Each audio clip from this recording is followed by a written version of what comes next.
السلام عليكم يا شيخ، كيف حالكم وصحتكم؟ الحمد لله بخير، جزاكم الله خير. لدي سؤال: كيف أضاف شوقي إلى مطالعة الكتب؟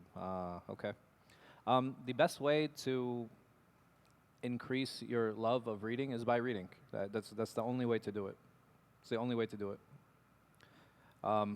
The question is how do I increase my love or my desire for reading, right, and going through books?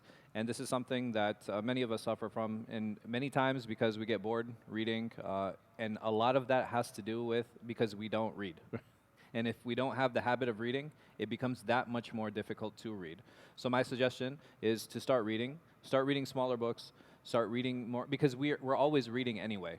Many of us, we're always using our devices, and we're either reading to something or we're listening to something. It's important to set aside time every day to read. Reading is something that is fundamental. Allah subhanahu wa ta'ala, He began this deen with iqra, right? He began this deen with read. And it's something that is fundamental for us as Muslims, as individuals, so that we can grow and so that we can learn. It is the easiest way to learn. It is the easiest way to retain information.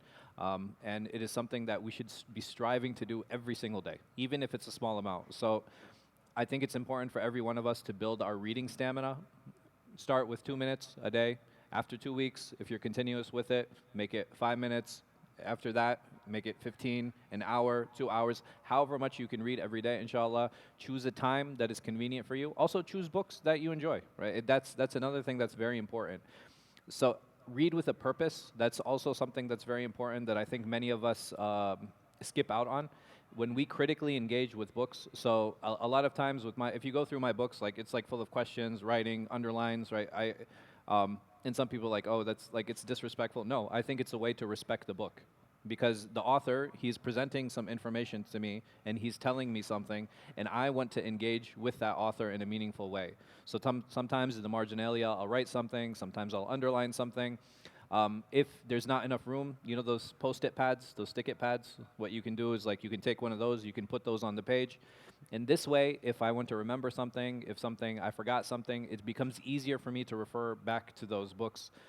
These iPads are amazing. Like, so if any of you like don't have an iPad, I highly suggest getting one. Making notes in the book itself, and you can do the same thing. Like, so all the things you can do with the physical book, you can also do with these books. There's so many PDFs available online. There's like LibGen is an amazing resource for those of you that use it. I personally use Telegram, which is, it's like WhatsApp, but there are channels in Telegram where you can get almost any book. It's gotten to a point now where I actually have access to makhtutat, right? So I have access to manuscripts. If I'm reading a book and the words doesn't make sense or the sentence doesn't make sense, I can actually search for a manuscript to see and compare it to how the printed book. It's really, we live in an amazing era. We really do. And we need to be thankful. We really need to be thankful. When I was young, having access to books was difficult. Printed books, right? Like, I didn't even have access sometimes to printed books. And if someone told me something that I read this in this book, I had no choice except to trust him. Like, I had no choice. He said that Sheikh so-and-so said this in such and such book. I'm like, okay, he must have said it, because I don't have access to the book. I don't have access to the libraries. The world is in our hands today. Literally, the world is in our hands today. There are books that have been out of print for years that I now have access to.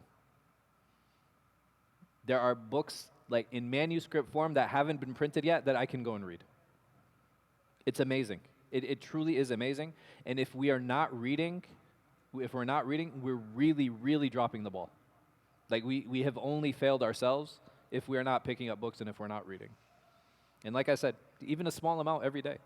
If I have a daily wird, if I have a daily amount that I read of Quran, if it's 5 minutes, an hour, 1 juz, half a juz, ruba, whatever the case might be, I need to have a reading too of books. I need to sit down. I need to spend time with books. And like I said, engage with the author. There's sometimes I read a book, sometimes he'll be explaining a hadith or an ayah, or it'll be something that has to do with grammar, or it has to do with some balaghi issue or something like that.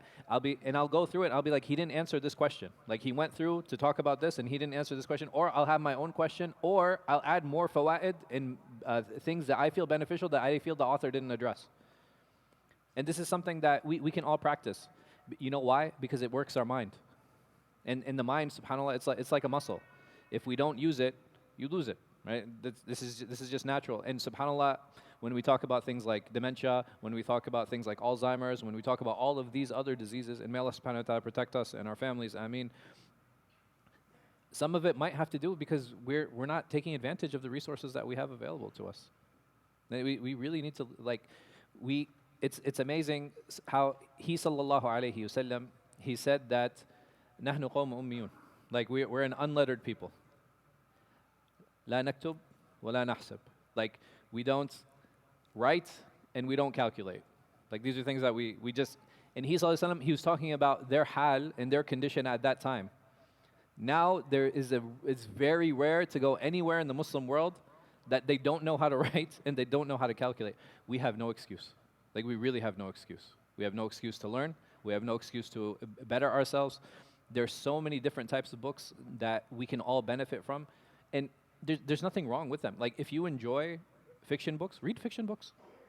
Right? Why? Because, okay, it'll build my vocabulary. It will help me become more creative. And some people are like, okay, well, what do you need creativity for? Creativity, it will help me in my dua when I'm speaking and when I'm expressing to Allah subhanahu wa ta'ala. It'll help me in my adhkar, right? There are adhkar I can come up and I can think of in ways that I want to praise Allah subhanahu wa ta'ala.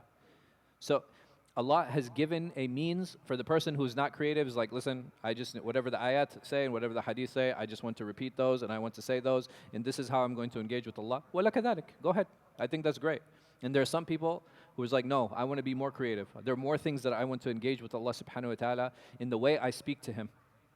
Because I want Allah subhanahu wa ta'ala to love me for my dua that I'm making in the way that I'm making it because of the effort that I'm putting into it. That creativity it's fine. It's good. It's something that's mahmood. It's something that we should be doing and engaging in. But everybody's hearts are going to lean in different directions. We just need to find where our heart leans so that we can better our relationship with Him Azza wa Jal. But yeah, like reading, so important. It's so important. It really is important. May Allah subhanahu wa ta'ala give us tawfiq.